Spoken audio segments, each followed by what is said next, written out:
Hello everyone, সবাইকে স্বাগতম আজকের ভার্সিটি মাস্টার ক্লাসে। তো দেখতে পাচ্ছি আজকে আমরা এখানে ফিজিক্স ফার্স্ট পেপারের চ্যাপ্টার 8 পর্যাবৃত্ত গতি এটা লেকচার নাম্বার 4 নিয়ে ডিসকাস করব। তোমরা অলরেডি প্রিভিয়াস 3টা লেকচার আমরা দেখে আসছো যে কিভাবে আমরা পর্যাবৃত্ত গতি ডিফাইন করি, কিভাবে আমরা গ্রাফ আঁকি বা কিভাবে ম্যাথের মধ্যে ইকুয়েশন গুলোকে ফর্মুলেট করি বা সেই ইকুয়েশন দিয়ে কিভাবে গ্রাফ আঁকা যায়, কিভাবে জিনিসগুলো চেঞ্জ হয়, মোটামুটি সবগুলো ধারণা আমাদের হয়ে গেছে। আজকে হচ্ছে গ্রাফের বাদে বা ডিরেক্টলি পর্যাবৃত্ত গতির যে বেসিক ডিফারেনশিয়াল ইকুয়েশন বা তার সলিউশন ওই পার্টের পরেরটা, মানে কাইন্ড অফ তুমি বলতে পারো অ্যাপ্লিকেশন। আজকে আমরা ওই অ্যাপ্লিকেশন পার্টগুলোকে নিয়ে দেখবো। তো এখানে টোটাল আমাদের টাইপ বা টপিক আছে, দেখতেই পাচ্ছ 4টা 7, 8, 9, 10। তোমাদের মনে থাকার কথা, যখনই আমরা শুরু করছিলাম একদম শুরুতেই বলছিলাম যে আমাদের মেইন মাথা ব্যথা হচ্ছে এই দোলনকালের জিনিসটাকে নিয়ে। এখন তুমি এটা স্প্রিং দিয়েই করো আর সেটা তুমি সরল দোলক দিয়েই করো, এই দোলনকালটাকে নিয়ে আমরা মাথা ঘামাবো, ঠিক আছে? এখন এই 4টা যে আমাদের টাইপ দেওয়া আছে বা টপিক দেওয়া আছে, তার মধ্যে যদিও দেখাচ্ছে যে 8 নাম্বারটা 3 স্টার দেওয়া বা বেশি ইম্পর্টেন্ট, কিন্তু সত্যি কথা বলতে কি প্রত্যেকটা টপিকই একই রকম ইম্পর্টেন্ট। কারণ একটার মধ্যে আরেকটাকে দিয়ে দিলেই কিন্তু মার্জ হয়ে যেতে পারে। অ্যাজ আ টপিক হয়তো ওই কোশ্চেনটা বেশি আসে, বা যখন কোশ্চেনটাকে কেউ ডিজাইন করেন বা ধরো রিটেন পরীক্ষায় আসতে হয়, তখন কিন্তু স্যাররা চাইলেই এটাকে দুইটাকে মার্জ করে একটা কম্বাইন্ড প্রবলেমও ডিজাইন করতে পারেন, সেটা আমরা জানি না, ঠিক আছে? আর কোনটায় কি পড়তে হবে এটা আমরা একদম লেকচার 1-এ যখন মাত্র শুরু করছিলাম তখন ভেঙে ভেঙে বলছিলাম যে কোনটার মধ্যে কি কি আমাদেরকে পড়তে হয়। সেটাকে এখানে আমরা ডিসকাস করতেছি না, আমরা এখন সামনে যাই। তো প্রথমে শুরু করব টাইপ নাম্বার 7 বা স্প্রিং এর দোলনকাল দিয়ে। তুমি যদি একবার সালটা খেয়াল করো, ঢাকা ভার্সিটির বিগত বছরের আগের বছর 21-22-এ এখান থেকে কিন্তু এমসিকিউ দিয়ে রাখছে, যদিও কোনো রিটেন প্রবলেম আসে নাই। তোমাদেরকে হয়তো আমি বলছিলাম বা আমি জানি না কখনো উল্লেখ করছে কিনা, সেটা হইলো ফিজিক্সের যে কয়েকটা চ্যাপ্টার আছে তার মধ্যে কোন কোন চ্যাপ্টার পরীক্ষায় প্রতি বছরই আসার মতো। এই কোশ্চেন আমাকে যদি জিজ্ঞেস করে, আমি সবসময় বলি সেকেন্ড পেপার থেকে চলতরিৎ, এটা কনফার্ম একটা হইলো প্রশ্ন হবেই। আরেকটা হচ্ছে আমাদের ফার্স্ট পেপার থেকে, স্পেশালি ঢাকা ভার্সিটির জন্য এই পর্যাবৃত্ত গতি তাদের খুবই পছন্দের। হয়তোবা আজকে এই টপিক দিবে, কালকে ওই টপিক দিবে, বাট এই টপিকটা মিস যায় না। কোনো না কোনো ওয়েতে দরকার পড়লে অন্য কোনো চ্যাপ্টারের ভিতরে ঢুকাই দিয়ে হইলেও তারা পর্যাবৃত্ত গতি কনসেপ্টটাকে টেনে আনবেই, এবং তারা প্রতি বছরই এই কাজটা করে, ঠিক আছে? ইভেন রিটেন প্রবলেমের জন্য এই চ্যাপ্টারটা কিন্তু বেশ নামকরা, সুন্দর। ঠিক আগের বছরই এখান থেকে কিন্তু রিটেন প্রবলেমও আসছিল, এটা তোমরা দেখছো লেকচার 2 এর ভিতরে এমনটা ছিল। আচ্ছা, তো চলো সামনে আগাই। সবার আগেই দোলনকালের সূত্র T = 2 পাই √m/k, এটা আমাদের মনে থাকা উচিত। আমরা তৃতীয় লেকচারে এবং প্রথম লেকচারে এটা নিয়ে কথা বলছিলাম। ওমেগা স্কোয়ার সমান কে বাই এম, এটা কিভাবে হয় এটা আমরা প্রথম লেকচারে প্রুফ করে আসছিলাম যে কেন এটা আসে। এখন এখান থেকে তো বলা যায় যে ওমেগা মানে তোমার actually twice pi divided by T সমান এই পাশে √k/m। তাহলে যদি আমি একটু পক্ষান্তর করি তাহলে বলা যায় টি সমান 2 পাই √m/k। এবং তোমাদের এটা মনে থাকার কথা, আমি যখন এটা প্রুফ করছিলাম তখন তোমাকে বলছিলাম যে এই ছোট এম বলতে বোঝানো হচ্ছে ওই স্প্রিংটার অগ্রভাগে তুমি যে বস্তুকে ঝুলাই দিচ্ছ সেটা। ধরলাম উল্লম্বভাবে একটা আমাদের স্প্রিং ছিল এভাবে ঝুলন্ত, এই স্প্রিং এর শেষ প্রান্তে এখানে আমরা একটা এম ভরের বস্তুকে এভাবে ঝুলিয়ে দিচ্ছি এবং তারপরে একটু টান দিয়ে ছেড়ে দিব। তাহলে এই স্প্রিং ধ্রুবকটা ছিল কে আর বস্তুর ভর ছিল এম। ওই এম আর কে মিলিয়ে কিন্তু ফর্মুলা ছিল 2 পাই √m/k। স্প্রিংটা নিজের ভর কেমন ছিল, এখানে আমরা ধরে নিয়েছিলাম যে স্প্রিংটা নিজে কিন্তু ভরহীন, মানে স্প্রিংটার নিজস্ব কোনো ভর নেই। কিন্তু তোমাদেরকে আমি কোন ক্লাসে যেন বলছিলাম এই চ্যাপ্টার 8-এরই, এটা আমার খেয়াল নাই, 1 বা 2 বা যেকোনো এক জায়গায়, যদি কখনো স্প্রিং এর ভর চলে আসে তখন আমরা কি করব? ওটা স্পেশাল কেস, একটু মনে করে দেখো। আমি বলছিলাম যে এই প্রুফটা তোমাদের বইতে দেওয়া নাই, এটাকে ইন্টিগ্রেশন করে সলভ করতে হয়। স্পেশাল কেস, যে যদি কোনো কারণে স্প্রিং এর ভর থাকে এবং সেটাকে আমরা এমএস নাম দিয়ে বলি, এবং তার সাথে তুমি একটা বস্তুকে ঝুলাই দিছো, নরমাল বস্তু, এই যে এম ভরের বস্তু, তখন তাহলে তার সূত্র কি হবে? আমি বলছিলাম যে দেখতে মোটামুটি সেম, টি সমান টোয়াইস পাই √m/k, তাই না? তাহলে কে থাকুক কে এর মতো, কিন্তু উপরে ভরটা কি হবে? উপরে ভরটা হবে বস্তুর যে ভর ছিল তা তো থাকবেই, তা তো আর বাদ যাবে না। তার সাথে একটু এড করতে হবে স্প্রিং এর ভরটাকে, কিন্তু সম্পূর্ণ না, ওটাকে আমরা 3 ভাগ করে যোগ করে দিব। এটা নিজেই বিশাল বড় প্রুফ, চাইলে সময় নিয়ে প্রুফ করা যায়, কিন্তু যেহেতু আমাদের বইতে নাই এইজন্য আমরা প্রুফটা দেখব না, বা তোমাদের অ্যাকচুয়ালি পরীক্ষায় প্রুফ আসে না, কারণ এটা ইন্ট্রোডাকশন দিয়ে বেশ লম্বা চড়া প্রুফ। কিন্তু মনে তো রাখতে পারো, ধরো স্যার তোমাকে ফাঁসানোর জন্যই দিয়ে দিল যে একটা ভরযুক্ত স্প্রিং, তার নিচে আমি আবার একটা ভর যুক্ত করছি, তাহলে তুমি কি করবা? খুব স্বাভাবিক, হুট করে মাথায় আসবে না, এটা নর্মাল। তো তখন চেষ্টা করবা এই যে এভাবে তুমি আগায় যেতে, তাহলেই পেয়ে যাবা। এখন টি হচ্ছে পর্যায়কাল, পর্যায়কালকে উল্টাই দিলেই, ইনভার্স করে দিলেই পাওয়া যায় কম্পাঙ্ক বা সিম্পলি এফ এর মান 1/2 পাই √k/m, উল্টাই দিলে হবে। একটা ছোট প্রবলেম আছে এখানে, সেটা হচ্ছে আমরা যখনই এই ওমেগা নিয়ে কথা বলতেছি বা কে বা যাই নিয়ে কথা বলি, চিন্তা করে দেখো তো এখানে কি একটা বারও এই সবগুলা কেসের মধ্যে কোথাও কি জি এর কিছু আসছিল? আসে নাই। অনেকে বলে যে ভাই ওমেগার এই ভিতরে k/m বা g/e এরকম জিনিসটা আছে না, তাহলে আমরা কি এখানে e/g লিখতে পারবো? অনেকেই জিজ্ঞেস করো। আমি বলবো না, তুমি ই/জি দিয়ে কখনো করবা না। কেন করবা না? তার কারণ এই স্প্রিং আর সরল দোলক দুইটা এক কথা না। স্প্রিংটার জন্য মাধ্যমের কোনো কাহিনী নাই। এই কথার মানে হইলো তুমি এটাকে চাঁদে নিয়ে যাও, মঙ্গল গ্রহে নিয়ে যাও, বা তোমার যেখানে ইচ্ছা তুমি নিয়ে যাও। অবশ্যই জি বদলাবে, কিন্তু সেই জি এর সাথে এর কোনো কানেকশন নাই। তাহলে কানেকশনটা কোথায় আছে? সরল দোলকের ক্ষেত্রে আছে। কারণ সরল দোলকের সূত্রে টি সমান 2π√L/g। তাই মনে রাখবো যে স্প্রিং এর ক্ষেত্রে আমরা জি নিয়ে কোনো মাথা ঘামাবো না, বা মনে রাখবো জি এর ডিরেক্ট ইফেক্ট নাই, জি এর ইফেক্ট নাই। এখন এটা বেশ কনফিউজিং একটা জিনিস যে তুমি কখন জি কে রাখবা, কখন তুমি জি কে রাখবা না। যেমন ধরো যদি কে স্প্রিং ধ্রুবক তুমি না জানো, নির্ণয় করতে হবে, তাহলে mg = kx, সেখান থেকে তুমি নিঃসন্দেহে বের করতে পারবা কে এর মান। কিন্তু একবার কে বের করা হয়ে গেলে যখন তুমি টি বের করবা, তখন টি এর মান নির্ণয় করার সময় কিছু যাবে আসবে না। তাই আমরা যেটা বললাম সেটা হলো স্প্রিং এর ক্ষেত্রে তুমি যদি পর্যায়কাল বের করতে চাও, সেখানে কোনো জি এর ইফেক্ট নাই। কথাগুলো ক্লিয়ার হওয়া উচিত যে কোন ক্ষেত্রে কি বলতেছি। ওকে, ফাইন, তাহলে আমরা সামনে আগাইতে পারি। আচ্ছা, দেখো একটা ছোট্ট অঙ্ক চলে আসছে। এখানে কি বলতেছে? একটা 2 মিটার দৈর্ঘ্যের স্প্রিং, তার মানে তার নরমাল দৈর্ঘ্য হচ্ছে 2 মিটার। এর সাথে আমরা একটা 10 কেজি ভরের বস্তুকে যুক্ত করব, মানে ছোট হাতের এম করে বৃত্তাকার পথে আনুভূমিকভাবে, এইখানে একটু ঘাপলা, বৃত্তাকার পথে আনুভূমিক কেন বলবো আবার, 2 মিটার পার সেকেন্ড এত বেগে আমরা ঘুরাবো। তাহলে যখন ঘোরানো শুরু করি, তখন দেখা যায় বৃত্তাকার পথের ব্যাসার্ধ হয়ে গেল 2.2 মিটার। আরেকটা ঘাপলা, যে তোমার তো শুরুতে বলতেছিল স্প্রিংটার যে দৈর্ঘ্য সেটা হচ্ছে 2 মিটার। স্প্রিংটার দৈর্ঘ্য এখান থেকে হঠাৎ করে কিভাবে বেড়ে 2.2 হয়ে গেল? এটা চিন্তার বিষয়। ঠিক আছে, মার্ক করলাম। এখন তোমাকে বের করতে বলতেছে স্প্রিংটার জন্য বল ধ্রুবক কত এবং 3 বার সম্পূর্ণ ঘূর্ণনে কত সময় নিবে। আচ্ছা, কি বের করতে বলছে এটা পরে, আগে কি আমাকে দিছে সেটা বোঝার চেষ্টা করি। ঠিক আছে, তো ধরো বিষয় হচ্ছে এরকম, যদি আমরা স্প্রিংটাকে নরমালি উলম্ব অবস্থান থেকে রেখে দিতাম, তাহলে এটা যতটুকু পর্যন্ত ঝুলে থাকতো, এই যে দৈর্ঘ্যটা, এই দৈর্ঘ্যটা হচ্ছে 2 মিটার। ওকে, এখন আমরা এটাও জানি যে যদি এইটার সাথে আমরা একটা বস্তুকে নরমালি যুক্ত করে দেই, তখন কিন্তু এটা একটু দৈর্ঘ্য বৃদ্ধি পাওয়ার কথা। এটাও লজিক্যাল।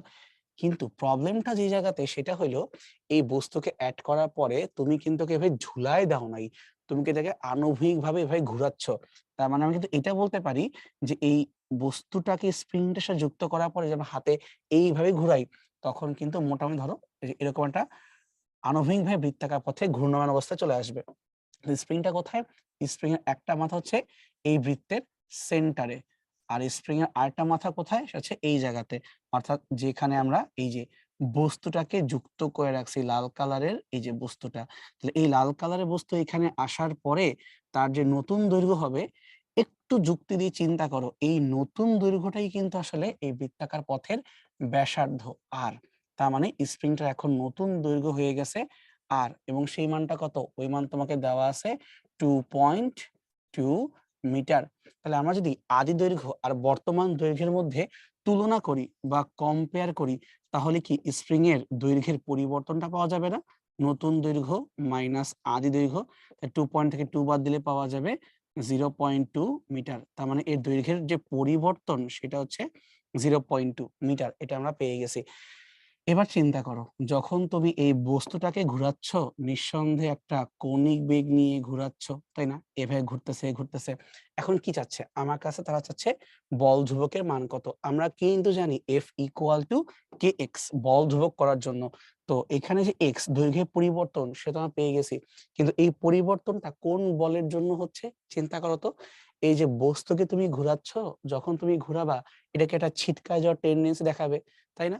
এই ছিটকায় যাওয়ার টেন্ডেন্সি, এটাকে বলতে পারি আমরা নিউটনীয় বলবিদ্যা অনুযায়ী এমভি স্কোয়ার বাই আর। পড়ছি কিন্তু আমরা এই বলটাই স্প্রিংটার ভিতরে, এই যে বলটাই স্প্রিংটার ভিতরে প্রত্যয়নী বল হিসেবে কাজ করে। একই জিনিস, মানে প্রত্যেকটা ক্রিয়ারই সমান এবং বিপরীতমুখী প্রতিক্রিয়া আছে, শুধু ডিরেকশনটা আলাদা। স্প্রিং বল বা প্রত্যয়নী বল বিপরীত পাশে। তাই আমরা এখান থেকে একটা কাজ করতে পারি, আমরা এই এমভি স্কোয়ার বাই আর আর এই এক্স কে একত্রিত করে ফেলতে পারি এবং আমরা দাবি করতে পারি যে চিত্র অনুযায়ী এমভি স্কোয়ার বাই আর সমান সমান হচ্ছে কে ইন্টু এক্স। এবার তো আমরা এখান থেকে কে এর মানটাকে বের করার অ্যাটেম্প্ট নিতেই পারি। তাহলে পক্ষান্তর করে লিখতে পারি এইভাবে, এম ভি স্কোয়ার বাই আর এবং এক্স দিয়ে ভাগ সমান সমান, এখন মানগুলো বসাই দেই। এখানে এমটা কত? 10 কেজি ভরের বস্তু বলাই ছিল। ভি স্কোয়ার মানে বেগের বর্গ, কত বেগে ঘোরাচ্ছ? 2 মিটার পার সেকেন্ডে ঘোরাচ্ছ, স্কোয়ার করলে কত হয়? 4 হয়। নিচে আর এক্স, আর এর মানটা কত? আর এর মানটা মানে হচ্ছে এই যে এইটা আমাদের নতুন যে ব্যাসার্ধ, সেই মানটা কত? 2.2 মিটার, তাই না? তাহলে 2.2 মানে স্প্রিং এর নতুন দৈর্ঘ্যটাই আমাদের ব্যাসার্ধ। তুমি যেটা কাজ করতে পারো, এই 2.2 কে এইভাবে না লিখে লিখতে পারো 22 আর ডিভাইডেড বাই 10, ওটাকে উঠে দিলাম আমরা উপরে। তার সাথে গুণ করতে হবে এখন কাকে? ছোট হাতের এক্স। এটা কোনটা? দৈর্ঘ্যের পরিবর্তন 0.2। তাহলে 0.2 না লিখে এটাকে আমরা লিখলাম 2 দিয়ে, আর 10 ভাগকে উঠে দিলাম উপরে। ওই 10 আর আগের 10, 10 10 100 হয়ে গেল। লেখা যায় কিন্তু চাইলেই, তাই না? এখন আসো এবার কাটাকাটি করে দেই। তাহলে কাটাকাটি করলে কি পাওয়া যাচ্ছে? নিচ থেকে এই 2 আর এই 4 কিন্তু সুন্দর কাটাকাটি যায়, হয়ে গেল একটা 2। এই 2 এর সাথে আবার নিচের কিন্তু 22 সুন্দর কাটাকাটি করা যায় 11। তাহলে ফাইনালি আমরা এখানে কি পাচ্ছি? তাহলে ফাইনালি এত কিছু করার পরে আমরা এখান থেকে পেয়ে গেলাম, অতএব স্প্রিং ধ্রুবক অথবা কে সমান সমান 10 ইনটু 100, 1000 ডিভাইড বাই 11। তাহলে কে এর মানটা হচ্ছে আমাদের 1000 ডিভাইডেড বাই 11 এবং একক অবশ্যই এসআই, নিউটন পার মিটার। বুঝতে পারছি আমরা? জাস্ট বসাইলাম, হিসাব করলাম, সুন্দর মতো হয়ে গেছে। তাহলে কিন্তু কে বের করা শেষ। এখন কি লাগবে? এটাকে 3 বার সম্পূর্ণ ঘোরাতে কত সময়? একবার নিজের কাছেই প্রশ্ন করো, 3 বার সম্পূর্ণ ঘুরাবা, একবার সম্পূর্ণ ঘুরলে যে সময় লাগে তাই কি বলে? পর্যায়কাল বলে। একটা সম্পূর্ণ ঘূর্ণন। তুমি ঘুরাবা 3 বার, তাহলে আমাদের যে সময় লাগবে সেটা পর্যায়কালের 3 গুণ। তো আমাকে তাকে পর্যায়কাল বের করতে হবে। একটু মনে করে দেখো, আমরা এর আগের ক্লাসেও পড়ছিলাম যে পর্যায়কাল বের করতে হলে তুমি ডিরেক্টলি টুয়াইস পাই বাই ওমেগার হেল্প নিতে পারো, অথবা তুমি চাইলে ওমেগাকে আবার এম আর কে সাপেক্ষেও লিখতে পারো। একটু আগে বললাম টি সমান সমান টুয়াইস পাই রুট ওভার, এই দেখো এইখানে টি সমান সমান twice pi root over M by K. তাহলে এই কথা তো আমি এখানেও ইউজ করতে পারবো, কারণ আমি তো স্প্রিং এর জন্যই আছি। এই যে মানগুলো বসাই দিই, তাহলেই কিন্তু টি এর মানটা বের হয়ে যাবে। শুধু পার্থক্যটা হচ্ছে আমরা যা চাই যেই সময়টা, এইটাকে আবার পর্যায়কালের 3 গুণ হইতে হবে, কারণ তুমি 3 বার ঘূর্ণন চাও। তাহলে 3 দিয়ে গুণ করলে 3 দুগুণী 6, 6 পাই রুট ওভার এম এর মান তোমাকে দেওয়া আছে 10 কেজি, আর কে এর মান কত? এই মাত্র বের করলাম আমরা 1000 ডিভাইডেড বাই 11। তাহলে নিচে গেল 1000 আর 11 যে ভাগ ওইটা গেল উপরে। যদি আমরা কাটাকাটি করি থাকলো 6 পাই তার মতো। 11 কে হাত দিয়ে কোনো লাভ হবে না, কারণ এটা সুন্দর কোনো জিনিসই না রুট করার জন্য। কিন্তু উপরের 10 আর নিচে 1000 কাটলে হয় 100, 100 কে রুট করলে তোমার হয় 10। তাই তুমি যদি চাও 6 আর 10 কে 3/5 পাই এভাবে লিখতে পারো, কিন্তু 3 এর সাথে একটা রুট 11 আছে, তাই 3√11/5 ইনটু পাই এত সেকেন্ড। শেষ। তাহলে এটা হচ্ছে আমাদের প্রয়োজনীয় সময় 3টি ঘূর্ণন পাওয়ার জন্য। হোপফুলি আমরা পুরা জিনিসটা বুঝতে পারছি যে কোনটা কিভাবে আসলো। ওকে, তোমার কাজ হচ্ছে তুমি বাসায় একটু জিনিসগুলোকে একবার নিজে হাতে করে প্র্যাকটিস করা। তো ফার্স্টে আমরা বেসিক ড্রয়িং থেকে ঘূর্ণনকে কাজে লাগায় চিন্তা করলাম, তো সেখান থেকে আমাদের যা দরকার ঘুরে আসলাম। তাহলে সব কিন্তু দেখো ঘুরে ফিরে সেই নিউটনীয় বলবিদ্যা ওগুলো কাজে লাগাই যেতে হয়, বাদ দিয়ে কিন্তু আগানো যায় না। ওকে, আর জি এর মান দরকার পড়ে নাই, ওটা দিছে থাকুক, আমার কি, আমার কাজে লাগবে না। তাহলে লজিক্যালি ভাবে একটু আগে বলতেছিলাম যে স্প্রিং এর ক্ষেত্রে যখন তুমি টি বের করবা তখন এই জিকে লাগবে না, জিকে নিয়ে ভয় পাওয়ার কিছুই নাই। ওকে, সামনে গাই আমরা। তোমাকে বলা আছে যে একটা স্প্রিং এর অগ্রভাগে যদি তুমি আচ্ছা, আমি সুন্দর করে বলি, তুমি যদি কোনো বস্তুকে যুক্ত করো তখন দেখা যাবে যে ওই কণাটার যখন 4 সেন্টিমিটার সরণ হবে তখন তার বেগ হয় 3, আর যখন ওই কণাটার সরণ হবে 3 তখন তার বেগ হবে 4। তাহলে স্প্রিংটার দোলনকাল নির্ণয় করো। মানে স্প্রিং এর সাথে যে ভরটাকে যুক্ত করছো সেই ভরটার একবার এক একটা সরণ হয়, সেই ভরটার জন্য একবার এক এক রকম বেগও পাওয়া যায়, বিভিন্ন সরণের বিভিন্ন বেগ। তাহলে বসে বের করে দেখাও দোলনকাল কত। সবার আগে সূত্র ভুলে গেলে মহাবিপদ। একটু মনে করে দেখো, আমরা বিগত 3টা লেকচারে ভি সমান সমান omega root over a square minus x square এটা নিয়ে কিন্তু অনেক কথাবার্তা বলছি, গ্রাফ দেখাইছি, হাবিজাবি করছি, তাই না, শক্তিও বের করছি। তাহলে এখন এখান থেকে যদি আমরা চাই ওই ক্লু গুলাকে কাজে লাগাইতে করতেই পারি। তাই প্রথম ক্লুটাকে যদি আমরা কাজে লাগাই যে বেগের মান হবে 3 সেন্টিমিটার পার সেকেন্ড যখন তোমার স্বর্ণের মান হবে 4, তাহলে বেগের মান 3 সেন্টিমিটার পার সেকেন্ড, ওমেগা আমি জানি না, বিস্তার আমি জানি না, কিন্তু স্বর্ণ আমি জানি, স্বর্ণ কত 4, 4কে স্কোয়ার করলে কত হয় 16 হোল রুট। এটা হচ্ছে আমাদের প্রথম সমীকরণ বা প্রথম ক্লু থেকে কাজে লাগায় বের করলাম এইটা। এখন সেম ঘটনা আমরা দ্বিতীয় সমীকরণের জন্য কিন্তু করতে পারবো, বা দ্বিতীয় ক্ষেত্রে সমীকরণ বের করতে পারবো। এবার চিন্তা করো তো, দ্বিতীয় ক্ষেত্রে তোমাকে বেগের মানটা কত বসে বসে 3 সেন্টিমিটার স্বর্ণে বেগ হবে 4, তার মানে আমাদের নতুন বেগের মানটা হবে 4। ওমেগাকে হাত দেওয়ার কিছু নাই, এ কেও হাত দেওয়ার কিছু নাই, 3 কে স্কয়ার করলে হয় 9। তুমি এটা ভাবতে পারো যে ভাই আপনার তো কেস দুইটা, তাহলে আপনি কেন এখানে ভি আর এক্স কে বদলাইলেও ওমেগা আর এ কে বদলাচ্ছেন না? তার কারণ সরণের সর্বোচ্চ মানকেই বলে বিস্তার, এবং তুমি তো একটা কেস নিয়ে কথা বলতেছো, তাই না? এখানে তো তুমি স্প্রিং কে কয়েকবার দুলাচ্ছ না, একটা নির্দিষ্ট কম্পাঙ্কেই দুলতেছে, একটা কণিক কম্পাঙ্কেই দুলছে, তাই ওমেগা চেঞ্জ হবে না এবং সর্বোচ্চ সরণের মানটাও চেঞ্জ হবে না। কারণ তুমি একটা বস্তুর জন্য একটা এক্সপেরিমেন্টেরই কয়েকটা ডাটা নিয়ে কথা বলতেছো, সো দ্যাটস ওয়াই হাত দেওয়ার কোনো দরকার নেই। এবার যদি আমরা এই দুটাকে কাজে লাগাইতে চাই তাহলে কি বলতে পারি, এদেরকে স্কোয়ার করে ভাগ করতে পারি। ঠিক আছে, ধরো যদি আমরা এখন এই কাজটা করি যে 1 নং এবং 2 নংকে ডাইরেক্ট ভাগ দেই, এবং শুধু ভাগ না, ভাগ করার পরে স্কোয়ারও করে ফেলি, মানে 1 স্কোয়ার ভাগ 2 স্কোয়ার, তাহলে কি হয়, এই 3 তোমার হয়ে যাচ্ছে 9, নিচের 4 তোমার হয়ে যাচ্ছে 16, ওমেগা ওমেগা ক্যান্সেল হয়ে যাচ্ছে, বাদ, উপরে এ স্কোয়ার 16 এ স্কোয়ার 9, কিন্তু যেহেতু তুমি আবার উভয় পক্ষকে স্কোয়ার করছিলা এই জন্য রুটটাকে লেখার দরকার নেই। এই হইলো সিম্পল কথা, মানে স্কোয়ার করে ভাগ করলাম বা ভাগ দিয়ে স্কোয়ার করলাম।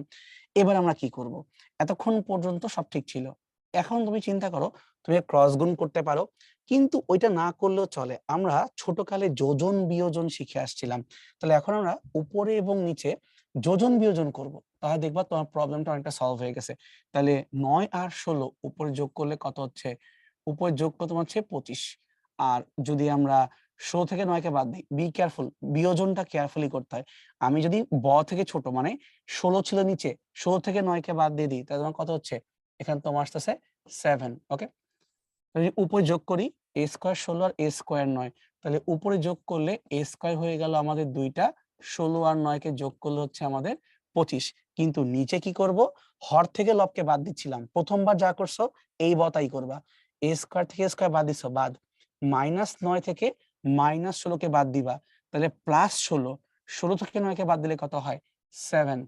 ঠিক আছে, মানে এক সিকোয়েন্স ফলো করবা, উল্টাপাল্টা করবা না, হয় হর থেকে লব বাদ দিবা, না লব থেকে হর।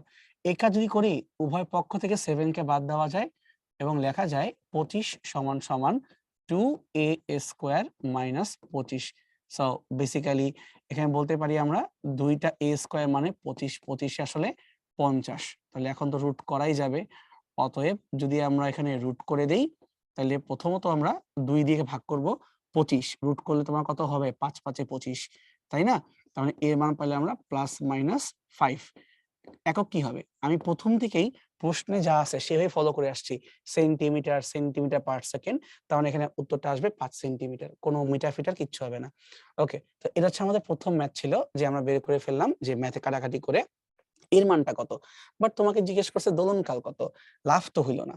একটা কাজ করি, লাভ লোকসান নিয়ে চিন্তা করো না। তুমি যেই পর্যন্ত করছো কোনো সমস্যা নাই। যদি আমরা এই যে বিস্তারের যে মানটা পাইলাম, এই বিস্তারের মানটাকে ধরে সমীকরণ নং 1 অথবা 2 যেখানে মন চায় আমরা বসায় দিই, তাহলে কিন্তু ওমেগার মানটা বের করা সম্ভব।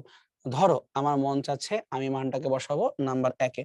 তাহলে ওমেগা সমান সমান কি পাওয়া যাচ্ছে? ওমেগা সমান সমান 3 ডিভাইডেড বাই a স্কয়ার মানে 25। 25 এর 16 বাদ দিলে কত হয়? 9। 9 কে রুট করে কত হয়? 3 তো হয়। So 3/3 equal to 1 radian per second. তাহলে আমরা এখানে এই মানটাকে ইউজ করে a বা বিস্তারের মানটাকে ইউজ করে বের করে ফেললাম ওমেগার মান কত। তুমি 1 নং 2 নং যেখানেই বসো না কেন তুমি ঘুরে ফিরে ওমেগার এই মানটাই পাবা। তাহলে আমরা কিন্তু a আর ওমেগা দুইটাই পেয়ে গেছি। এখন দেখো তোমাকে দোলনকাল জিজ্ঞেস করতেছে। একটু চিন্তা করো তো দোলনকালের সূত্রের মধ্যে কি কি ফ্যাক্টর ছিল? দোলনকাল বা টি যে বের করতে হয় সবচেয়ে ইজি অ্যাপ্রোচ হচ্ছে ওমেগা ধরে আগাও। টি সমান টুয়াইস পাই বাই ওমেগা। তাহলে আমাদের এখান থেকে এক লাইনে বলতে পারি ফাইন যে আর কোনো ঝামেলা নাই। তাহলে আমাদের টি সমান সমান twice pi divided by omega. ওমেগার মান যেহেতু 1 তাহলে ডিরেক্টলি টি সমান সমান টুয়াইস পাই সেকেন্ড। ওকে, তাহলে অঙ্ক শেষ। মানে দেখো ব্যাপারটা কিন্তু সোজা, কিন্তু পরীক্ষা হলে তোমাকে যা চাওয়া হয়েছে তুমি যে ডিরেক্টলি তা পাবা এমন কোনো গ্যারান্টি নাই। তোমাকে স্টেপ বাই স্টেপ আগায় বের করা লাগতে পারে। ঠিক আছে? এগুলা কিন্তু রিটেন প্রবলেম। এটাকে ভুলে আমরা এমসিকিউ বলতেছি না। যদিও করা যাবে এমসিকিউ দিলে, এমন না করা যাবে না, বাট সময় সাপেক্ষ। সো এইজন্য এটাকে আমরা রিটেন প্রবলেম হিসেবে ট্রিট করতেছি। ওকে, তো চলো সামনে আগাই। কিছু এমসিকিউ করা যাক। ঢাকা ভার্সিটি 2021-22 এর এম ভরের একটা বস্তুকে আণবিক স্প্রিং সাথে সংযুক্ত আছে। স্প্রিংটাকে এই পরিমাণ প্রসারিত করে ছেড়ে দেওয়া হলে তার পর্যায়কাল হচ্ছে টি। ওকে, এখন যদি বস্তুর ভর তুমি এম থেকে 4m করে দাও তাহলে নতুন পর্যায়কাল কত হবে? চিন্তা করো ভরের সাথে পর্যায়কালের কানেকশন কি? টি সমান সমান 2 পাই রুট ওভার এম বাই কে, তাই না? পড়ছি আমরা। তাই টি হচ্ছে ভরের সাথে রুট ওভারের ভরের সমানুপাতিক, মানে রুট করে তার সমানুপাতিক। তাহলে যদি আমরা এখন টি1 আর টি2 দুইটাকে একটু কম্পেয়ার করি, আমরা দ্বিতীয় ক্ষেত্রে জানতে চাই, তাই না? তাই দ্বিতীয় ক্ষেত্রে টি2 ডিভাইড বাই টি1 সমান সমান নতুন ক্ষেত্রে 4m, আগে ছিল m রুট, তাই রুট করলে কত হয়? 2। তাই নতুনটা হবে আগের দ্বিগুণ। উত্তর কোথায়? অ্যান্সার তো হবে টুয়াইস টি। সিম্পল, জাস্ট ফর্মুলা বসে দিবা, কাজ শেষ। আর রাখার কিছু নাই। 300 গ্রাম ভরের বলকে তুমি এসএইচএম দিচ্ছ, মধ্য অবস্থান থেকে মানে সাম্য অবস্থান থেকে যখন এটা 0.2 মিটার সরণ হয়, মানে এক্স এর মান যখন 0.2 মিটার, তখন এর উপরে প্রত্যয়নী বলের মান এফ হয় 0.24 নিউটন। তাহলে বলটির দোলনকাল কত হবে? ইজিলি করতে পারবা। কিভাবে? আমাকে এফ দেওয়া আছে, আমাকে এক্স দেওয়া আছে, তাকে আমি কে বের করতে পারবো না। F equal to k x, তার মানে কে সমান সমান এফ বাই এক্স। এফ হচ্ছে 0.24 আর এক্স এর মান কত তোমাকে দেওয়া আছে? 0.2। তুই 0.2 বা 0.20 যাই বলো একই কথা। তার মানে উপরে 24 আর তোমার নিচে হচ্ছে 20। তো যদি আমরা এটাকে 4 দিয়ে কাটার চেষ্টা করি, 4 6 24 আর 4 5 20, 6/5 রেখে দাও। তুমি চাইলে 1.2 বলতে পারো, দরকার নাই, থাকো এই পর্যন্তই থাকো। এখন কি চাচ্ছ? দোলনকাল চাচ্ছ। তাহলে দোলনকাল মানে হচ্ছে টি। টি সমান সমান twice pi root over M by k. M এর মান তোমার কত বলা ছিল? 300 গ্রাম বলা ছিল। তাহলে 300 গ্রাম তো লিখবো না, এম 300/1000 হলো কেজি। আর কে এর মানটা কত? এই যে মাত্র বের করলাম আমরা 6/5। তো এখন যাবে 6 আর উপরে যাবে তোমার হচ্ছে 5। দেখো তো কাটাকাটি কি করা যায় না? টুয়াইস পাইকে নয় হাত দিব না, ঠিক আছে সমস্যা নাই, কিন্তু বাকি তো অনেক কিছুই কাটাকাটি করা যায়। 300 2 শূন্য, এখানকার 2 শূন্য আগে বাদ হয়ে গেল। এই 5 কে 10 দিয়ে কাটতে পারবা ডাইরেক্ট। এই 5 এই 10 2 দিয়ে কাটবে। এই 3 এই 6 কে 2 দিয়ে কাটবে। সো 4 4 কে কত হয়? 2 হয়। এই ভিতরের 2 2 4 এর 2 আর বাহিরের 2 এরা কাটাকাটি হয়ে যাবে। পড়ে থাকবে শুধুমাত্র আমাদের এখানে উত্তরটা পাই। আর পাই মানে কি 3.1416। সো আমাদের অ্যান্সারটা হবে অ্যান্সার বি। বুঝতে পারছি? কোশ্চেন কিন্তু কঠিন না, কিন্তু তুমি তাড়াহুড়া করো না, তাহলেই চলবে। বাট তাড়াহুড়া বলতে আমি এটা বুঝিনি ধীরে সুস্থে করবা, অঙ্ক স্পিডেই করবা, বাট মাথায় তাড়াহুড়া করবা না। ওকে?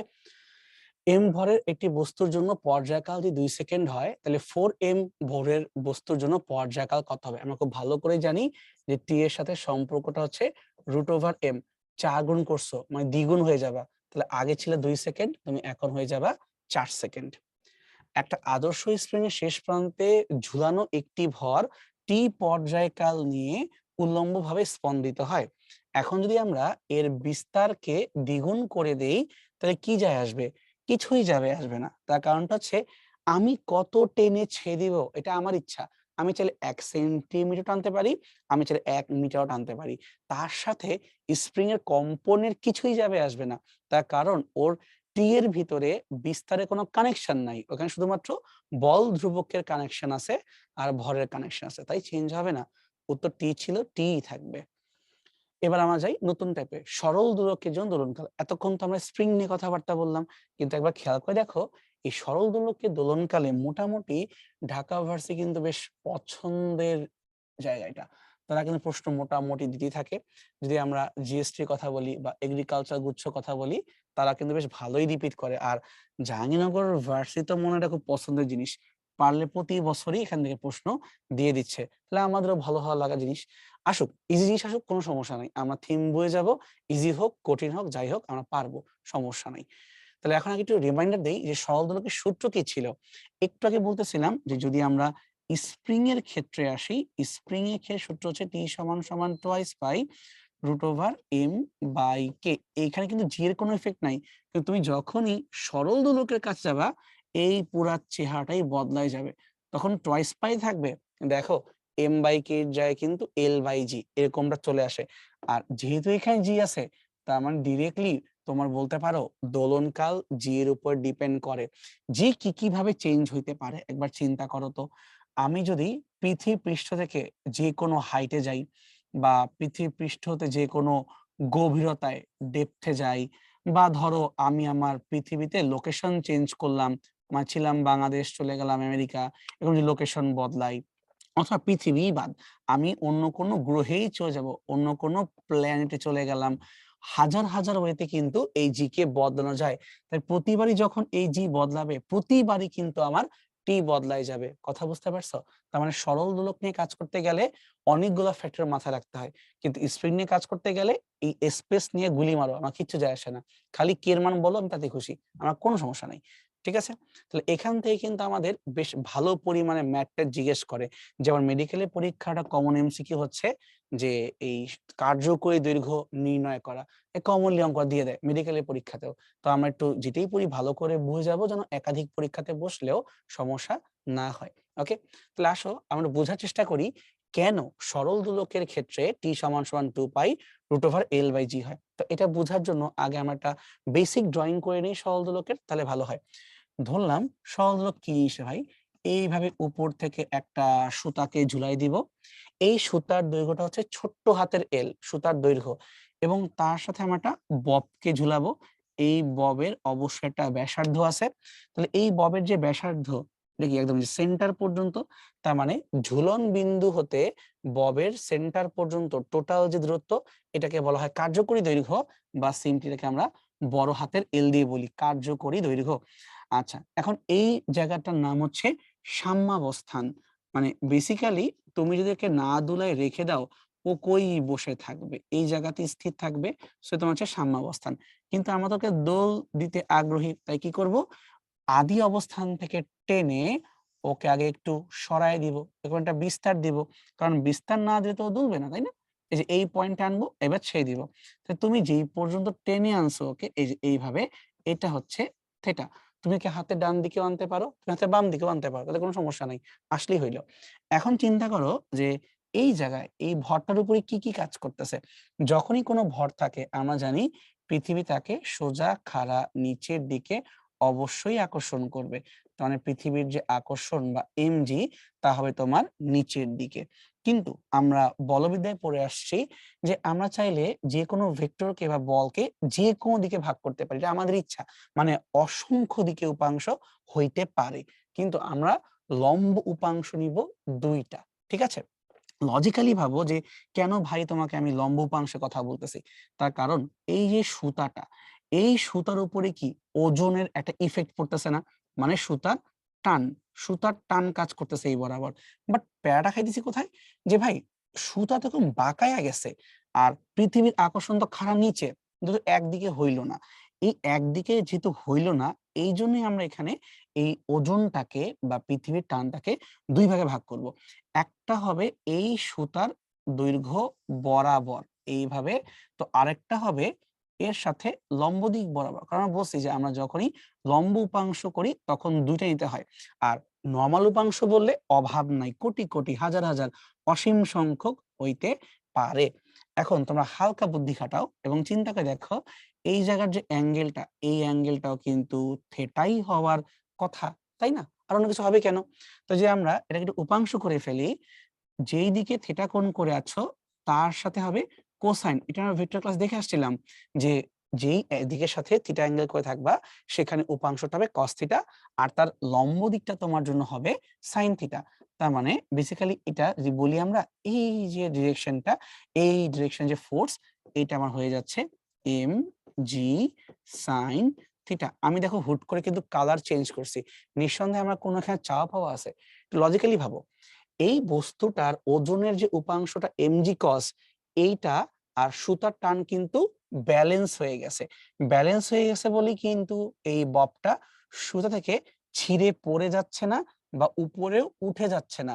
মানে সুতার টান আর mg cos ইকুয়াল। এটা কিন্তু আরেকটা এমসিকিউ, যে সরল দোলকের যে কোনো পয়েন্টে সুতার টানের মান কত? mg cos theta. তাহলে দোল খায় কেন?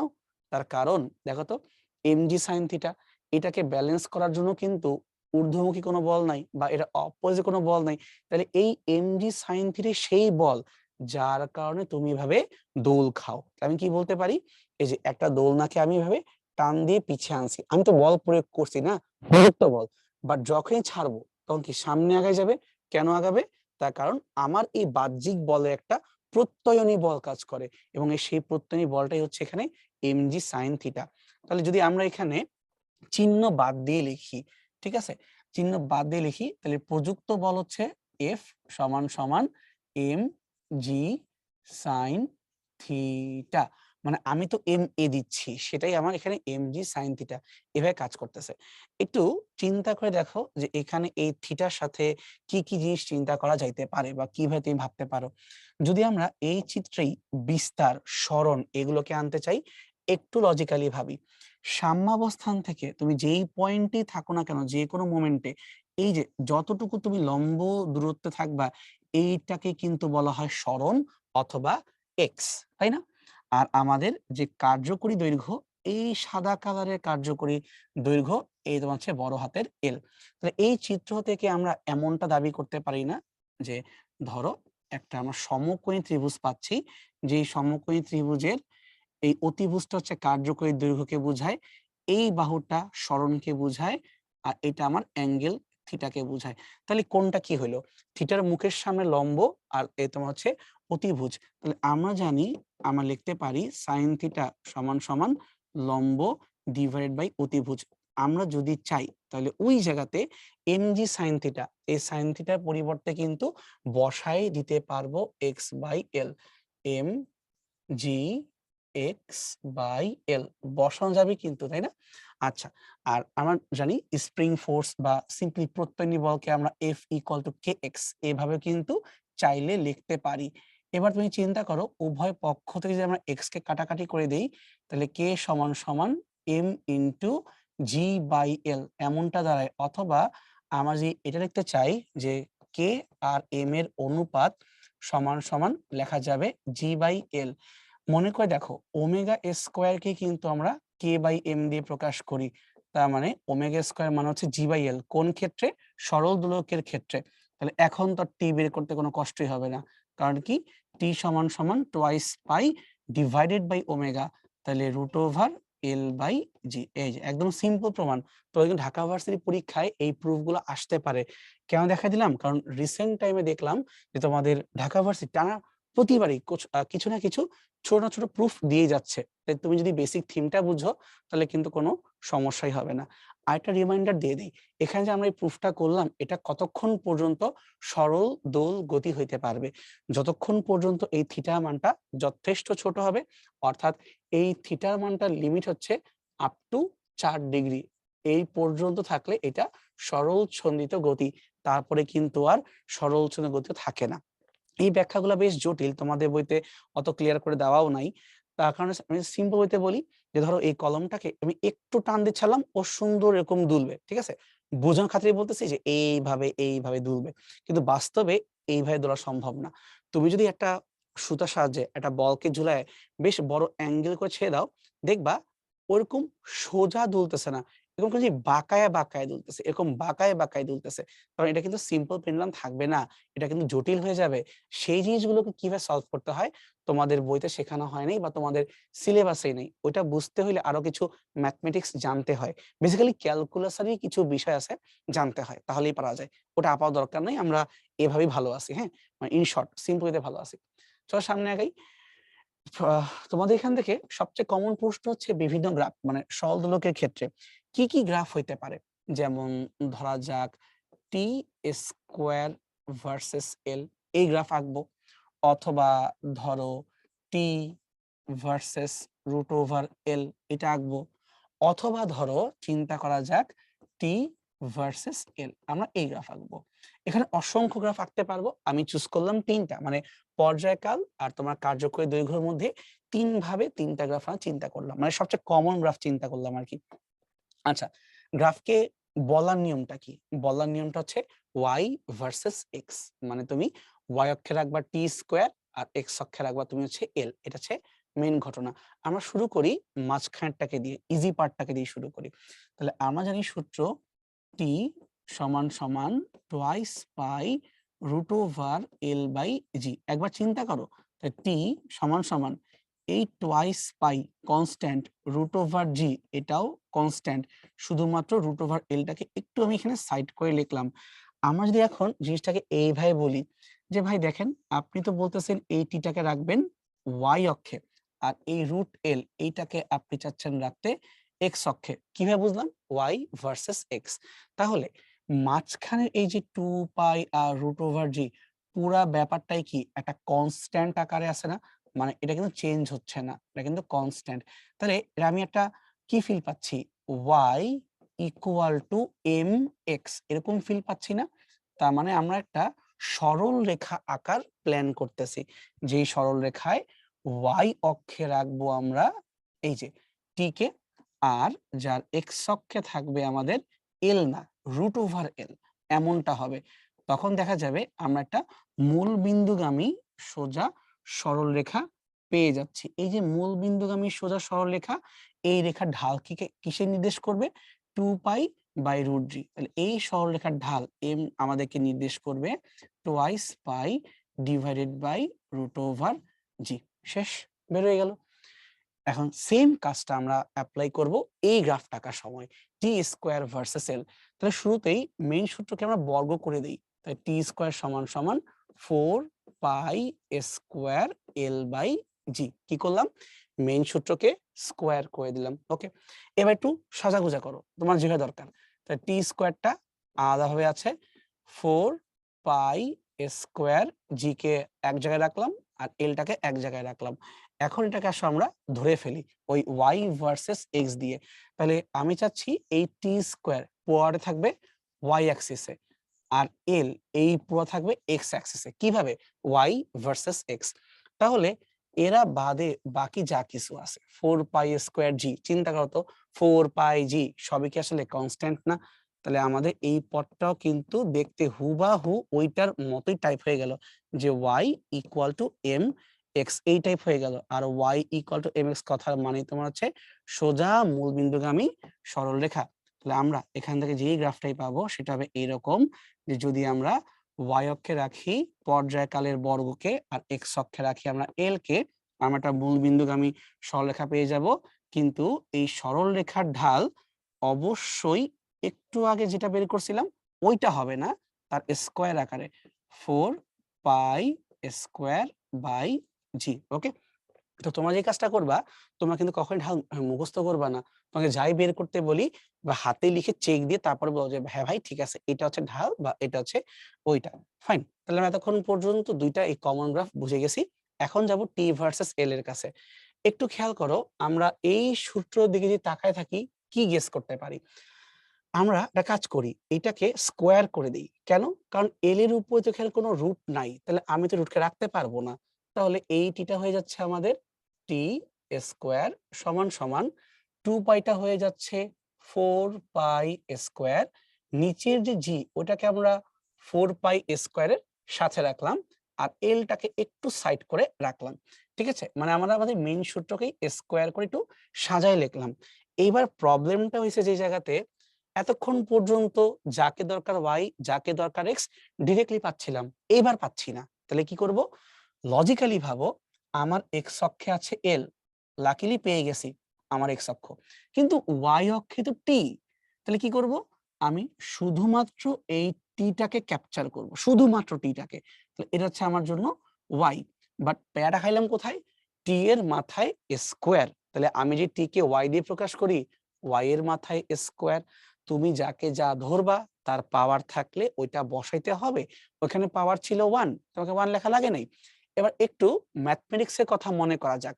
ওয়াই স্কোয়ার সমান সমান কিছু একটা ইনটু এক্স, এরকম না জিনিস তুমি পড়ছো? একটু মনে করো, কনিক্সে ছিল যে y square equal to 4ax, parabola বা পরাবৃত্ত।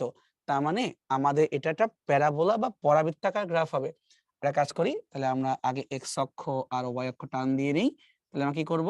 ওয়াই অক্ষে রাখবো টি, কারণ প্রশ্নে বলছে টি কে রাখতে, আর এক্স অক্ষে রাখবো আমরা এল কে, কারণ প্রশ্নে বলছে এল কে রাখতে। একটু মনে করে দেখো যে ওয়াই স্কোয়ার সমানুপাতিক এক্স, এই প্যারাবোলা কেমন ছিল? ওয়াই এর মান প্লাস বা মাইনাস যাই বসাও, স্কোয়ার করলে এক্স এর মানটা কি ভুলেও তোমার নেগেটিভ হবে?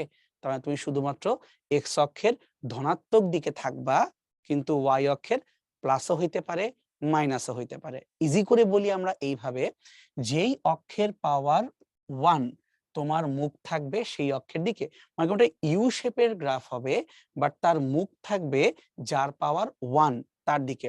তাহলে এক্স এর পাওয়ার হচ্ছে 1, তাহলে আমাদের গ্রাফের যে মুখ এইটা হবে এইভাবে এক্স অক্ষের দিকে। মানে কেউ বলে ভাই এটা কি ঢাল বের করবেন না? না, এবার তুমি ঢাল বের করতে পারবা না। কেন পারবা না? লজিক্যালি ভাবো, প্রত্যেকটা জায়গাতে ঢাল চেঞ্জ হয়ে যাচ্ছে, ঢালটা পরিবর্তনশীল।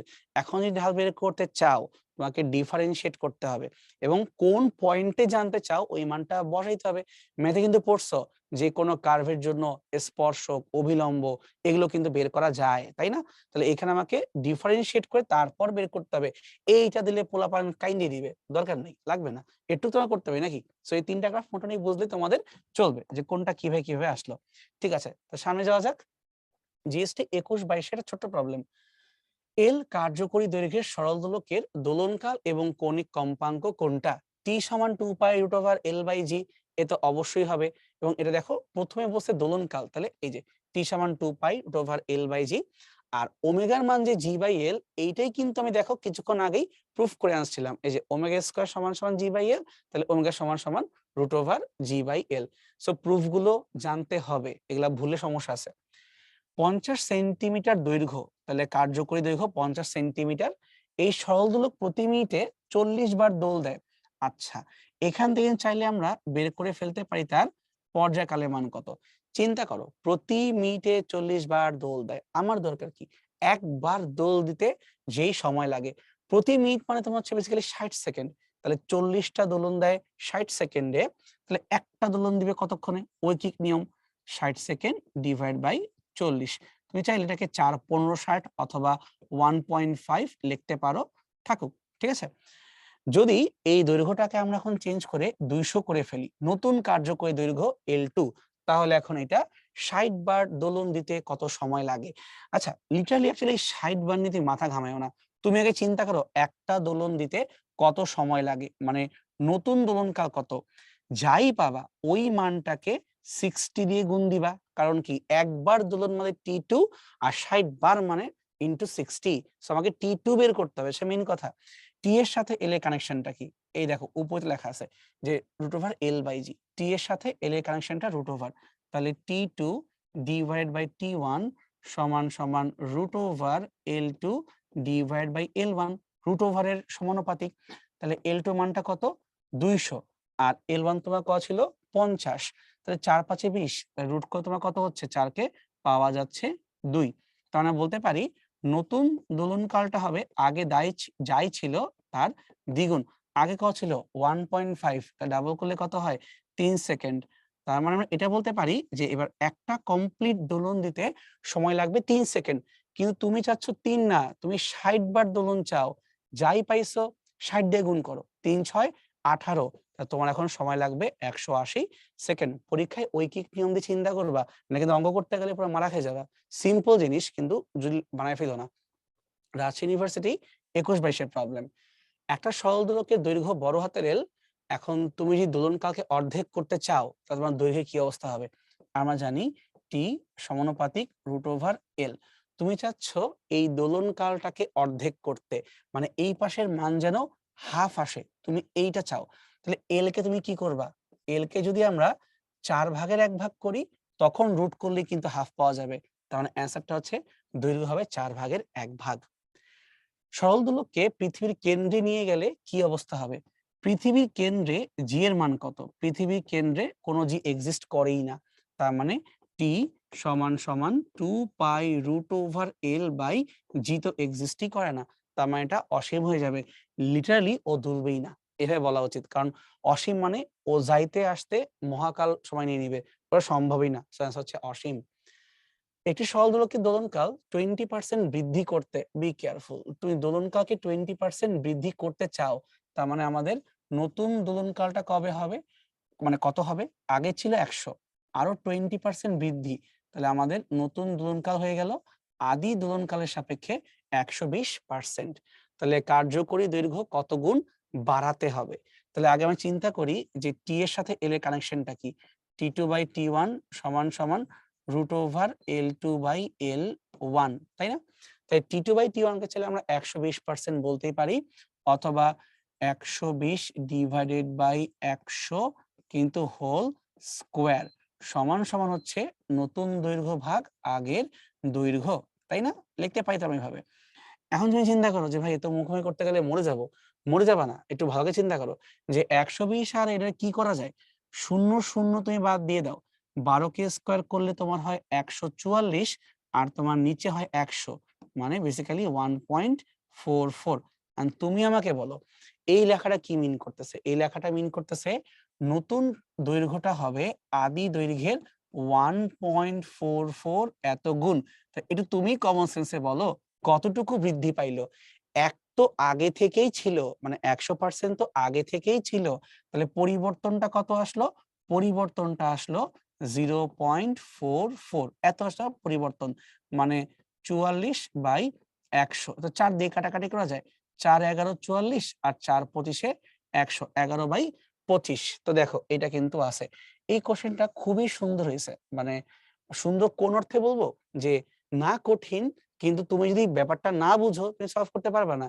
ইভেন তার মধ্যে আবার এই দশমিকের ক্যাচাল লাগাই দিছে, কিন্তু দশমিকটাও কিন্তু সলভ করা যায়। এই জন্যই বলবো যে কোশ্চেনটা বেশ সুন্দর করছে, স্ট্যান্ডার্ড বলা যায় না, ইজি না কঠিন। পর্যায়কাল দ্বিগুণ করতে সরল দোলকের দৈর্ঘ্য কত গুণ করতে হবে?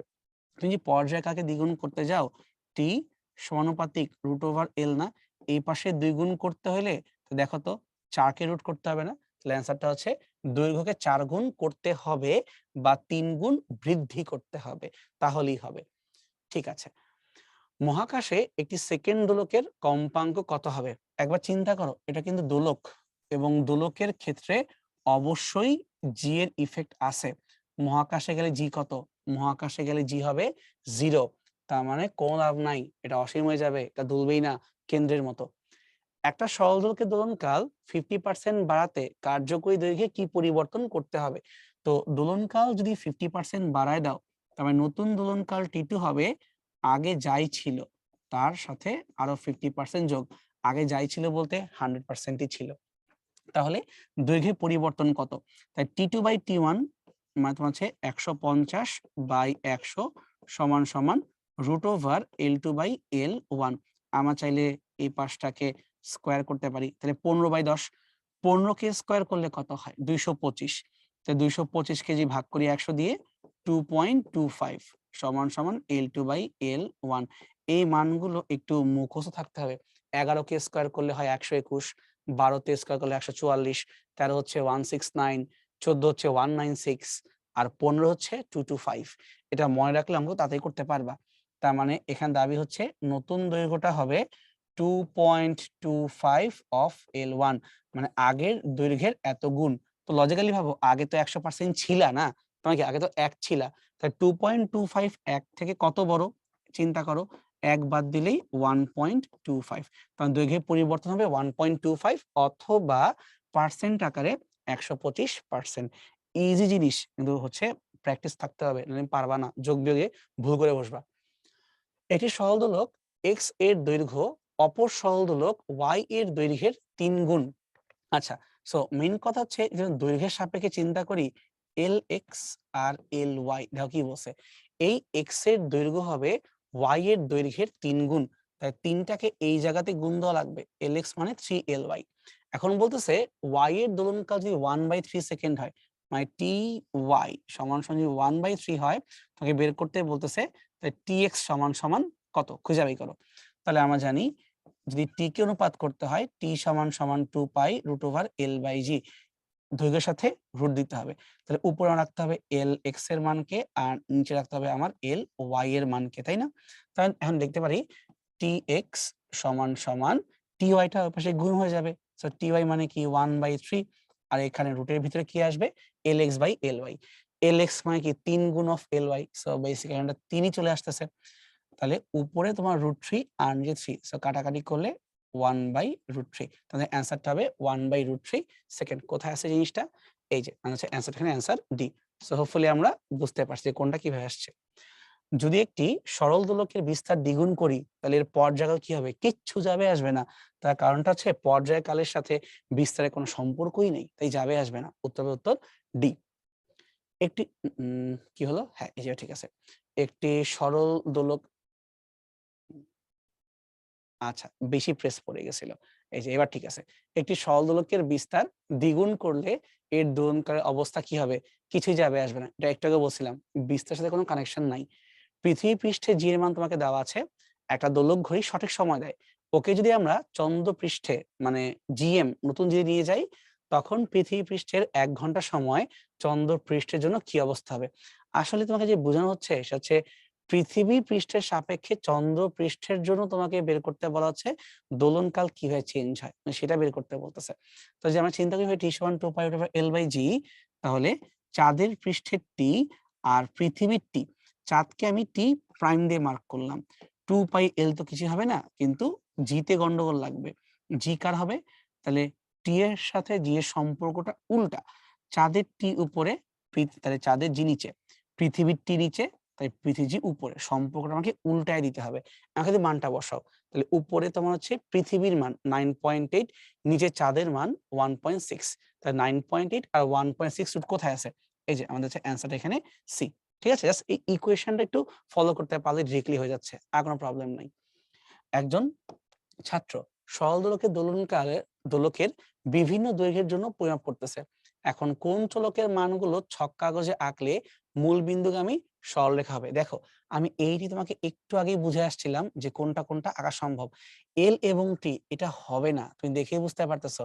কারণ কি, সূত্র আকারে যাই, টি সমান সমান 2π√L/g। এখানে দেখো বলছে এল কে নিব আর রুট কে নিব, এটাও পসিবল না, কারণ এল তো নিজে রুট আকারে বসে আছে। এখন বলতেছে এল এবং টি স্কোয়ার। একবার লজিক্যালি ভাবো, মেইন সূত্র যদি স্কোয়ার করি, এল রুট মুক্ত হয়ে যাবে আর টি কিন্তু স্কোয়ার হয়ে যাবে, সো এটা পসিবল। কিন্তু যদি বলে এল স্কোয়ার টি কে আঁকবো, না, এটা সম্ভব না। এবং এটা আমি অলরেডি তোমাকে ব্যাখ্যা এর আগে পেজে করে আসছিলাম, মানে যে গ্রাফের পেজে, ওখানে গেলে পেয়ে যাবা। মহাকাশের সেকেন্ড দোলকের কম্পাঙ্ক কত হবে? আচ্ছা, এটা সুন্দর প্রশ্ন। দেখো, সেকেন্ড দোলকের কম্পাঙ্ক বলছে, পর্যায়কাল কিন্তু বলে নাই। আমরা সলভ করছিলাম যে টি সমান সমান মহাকাশে গেলে L/g, জির মান যদি শূন্য, টি সমান সমান অসীম। কিন্তু আমরা জানি কম্পাঙ্ক তো অসীমের সাপেক্ষে সরি কম্পাঙ্ক তোমার হচ্ছে টি এর সাপেক্ষে উল্টা, তাহলে অসীমকে উল্টায় দিলে তুমি কি পাচ্ছ? 0 পাচ্ছ। উত্তর তোমার 0 হার্টজ, কোনো কাপাকাপিই নেই, এর হচ্ছে উত্তর 0 হার্টজ। এখন যাব আমরা সেকেন্ড দোলকের টপিকে। তো চলো সামনে যাই। প্রথমেই দেখো টি সমান 2 পাই রুট ওভার এল বাই জি, ওইটাকে ইউজ করে তারা বের করছে কার্যকরী দৈর্ঘ্যের মানটা কত। মনে আছে বলছিলাম যে মেডিকেলের পরীক্ষাতে কমনলি কার্যকরী দৈর্ঘ্যের মানটা বের করতে বলে। তবে তুমি যদি পারো এটাকে আরেকটু বড় মনে রেখো, এটা ভাঙলে আসবে 0.9929, মানে আরেকটু বড় মান পাওয়া যাবে, ঠিক আছে। সেটা হচ্ছে আমাদের সরল দোলকের কার্যকরী দৈর্ঘ্যের অ্যাকচুয়াল মান, যে সেকেন্ড দোলক হয়। বাট সেকেন্ড দোলক কথা মানে কি? সেকেন্ড দোলক কথা মানে হচ্ছে যার দোলনকাল 2 সেকেন্ড, মানে যাব 1 সেকেন্ডে, আসবো 1 সেকেন্ডে, এটাকে বলি হচ্ছে আমরা সেকেন্ড দোলক। এবং এটা কম্পাঙ্ক কত দেখো দিয়ে দেওয়া আছে 0.5, 2 কে উল্টালে 0.5 দিতে হয়, এখান থেকে আসছে। আচ্ছা, এখন আসো এটাকে আমরা একটা প্রবলেম সলভ করি। একটা সেকেন্ড দোলকের দোলনকালের অনুপাত কত হবে? মানে সেকেন্ড দোলক তো নরমালি আমাদের হয় 2 সেকেন্ড, অনুপাতটা কত হবে যদি তুমি এটাকে একটা চলমান লিফটের ভিতরে নিয়ে যাও, আর লিফটটা একবার ঊর্ধ্বমুখী তো আরেকবার নিম্নমুখী। তো যদি আমরা ঊর্ধ্বমুখী হই কি যাবে আসবে? আমরা জানি টি সমান সমান 2 পাই root over L by g. এই জায়গাতেই প্রবলেম। যদি আমার একটা লিফটটা মুভমেন্ট না করতো বা সমবেগে মুভ করতো, তাহলে কিন্তু জি নিয়ে কোনো প্রবলেম ছিলই না। কিন্তু তুমি আবার আরেকটা ত্বরণ নিয়ে মুভ করতেছো, আর তোমার লিফটটা কিন্তু 2 মিটার পার সেকেন্ড স্কয়ার ত্বরণ নিয়ে ঊর্ধ্বমুখী। মনে আছে আমরা বলবিদ্যায় পড়ছিলাম যখন লিফটটা উপর দিকে যায় তখন তোমার জি প্লাস এ করতে হয় আপাত ওজন বের করার সময়, আর যখন নিম্নমুখী হয় তখন জি মাইনাস এ করতে হয়, তখন এখানে আমাদের জি প্লাস এ করতে হবে। আর তুমি যদি নিচের দিকে নামতে থাকো তখন তোমার টোয়াইস পাই রুট ওভার এল, কোনো সমস্যা নাই, বাট নিচে গেলে মাইনাস জি মাইনাস এ করতে হয়। তোমার কাছে তারা এই দুইটারই অনুপাত চাচ্ছে, যে উপরে আর নিচে, কিন্তু লবে কাকে রাখবা? যার নামটা আগে পাবা। চলমান লিফটের ভেতরে রাখা হয় যা এই তরে ঊর্ধ্বমুখী, এই নামটা আগে, তাহলে যার নামটা আগে থাকবে তাকে রাখতে হবে লবে।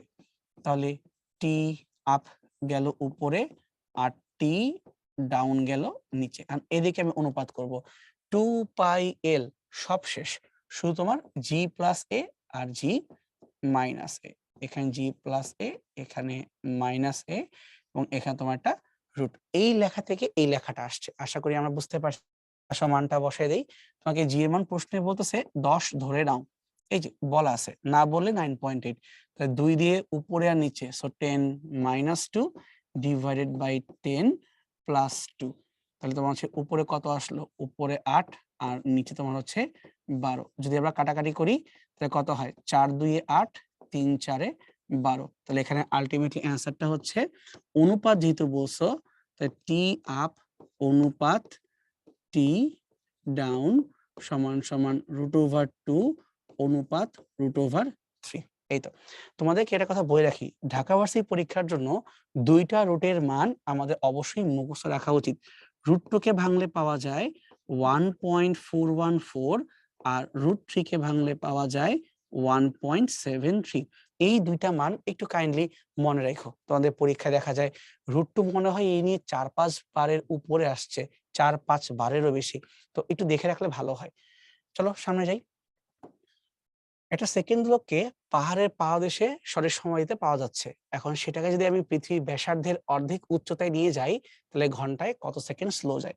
তোমাদের সূত্র মনে থাকার কথা যে আমরা যখন এরকম কোনো পাহাড়ের উপরে উঠি তখন আসলে থিমটা কি, মানে চেঞ্জটা হয় কিভাবে? সেটা হইলো পাহাড়ের যে পাদদেশ, মানে নরমাল পৃথিবী পৃষ্ঠ, সেখানে জি এর মানটা যা হওয়ার কথা তাই হয়। কিছু না বলা মানে আমরা জি এর মানটাকে 9.8 ধরতে পারি। আর এখানে একটা সেকেন্ড লোক সঠিক সময় দেয়, তার মানে ওর 2 সেকেন্ড দেওয়ার কথা, ও আমাকে 2 সেকেন্ডই দেয়। এখন তুমি যদি এই বান্দাকে টেনে এই পাহাড়ের উপরে নিয়ে যাও, মানে এইচ উচ্চতায় নিয়ে যাও, কমন সেন্স কি বলে? এইচ উচ্চতায় গেলে তো আর জি ঠিক থাকবে না, তাই জি এখন চেঞ্জ হয়ে জি প্রাইম হয়ে যাবে। ঠিক একইভাবে এখানে পর্যায়কালটাও বদলায়, টি থাকবে না, নতুন কিছু হয়ে যাবে, তাই না? চেঞ্জ হবে তো, আমরা জানি তো। তাহলে এখন যদি আমরা এই টি আর জি এর মধ্যে কোনো সম্পর্ক বের করতে চাই, আমরা খুব ভালো করে জানি টি এর সাথে জি এর সম্পর্কটা মোটেও ভালো না, উল্টা। তাহলে উপরে টি প্রাইম আর নিচে তোমার টি সমান সমান 2 পাই রুট ওভার এল বাই জি। তাহলে তোমার পৃষ্ঠের জি যাবে উপরে আর পাহাড়ের উচ্চতা জি যাবে নিচে, মানে ঠিক উল্টা পাশে আমরা বসাই দিব। ওকে, তাই T prime by T, G prime by G. আমরা মহাকর্ষ চ্যাপ্টারে পড়ে আসছিলাম জি সমান সমান জিএম বাই আর স্কোয়ার।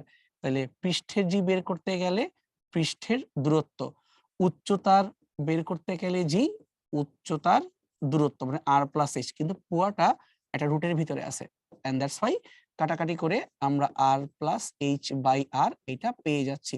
কারণ আমি চাইলে আসলে অঙ্ক করতে গেলে ডাইরেক্টলি লিখতে পারি পাহাড়ের উপরের দোলনকাল বাই নিচের দোলনকাল, তাহলে পাহাড়ের উপরের উচ্চতা ডিভাইড বাই নিচের উচ্চতা। আসলে বলা উচিতই না, নিচের উচ্চতা বলতে কেন্দ্র হতে সারফেস পর্যন্ত দূরত্ব, আর কেন্দ্র হতে পাহাড়ের চূড়া পর্যন্ত দূরত্ব।